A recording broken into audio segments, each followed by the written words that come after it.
We have an amazing opportunity right now to, for the first time maybe in anybody's memory, to craft a bipartisan solution with regard to net neutrality. Net neutrality has been one of those few technology issues that's gotten involved in a partisan roil.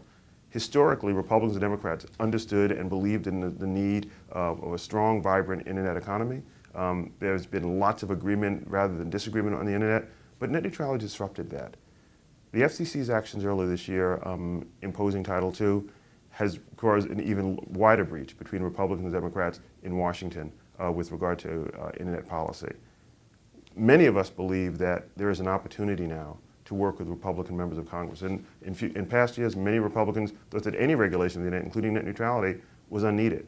But recently, many Republicans said, look, we're willing to impose meaningful net neutrality regulation, but we don't believe that Title II is the right way to go.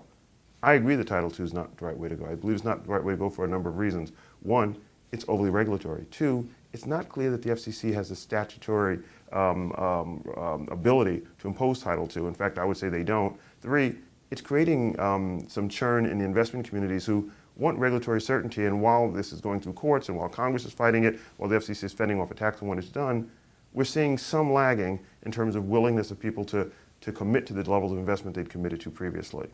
By getting strong bipartisan legislation, we can get rid of all of those problems. One, we can take the internet off of partisan politics, which I think is important.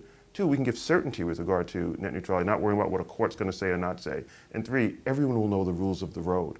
Maybe four, and most importantly, we'll tell the rest of the world we're not going to drive forward looking backwards using a 1934 model.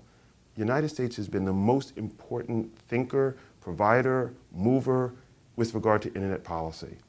We can do something smart and protecting of consumers with net neutrality and also show the rest of the world that we don't believe that a restrictive, overly regulatory model is the only way to go to protect consumers' rights.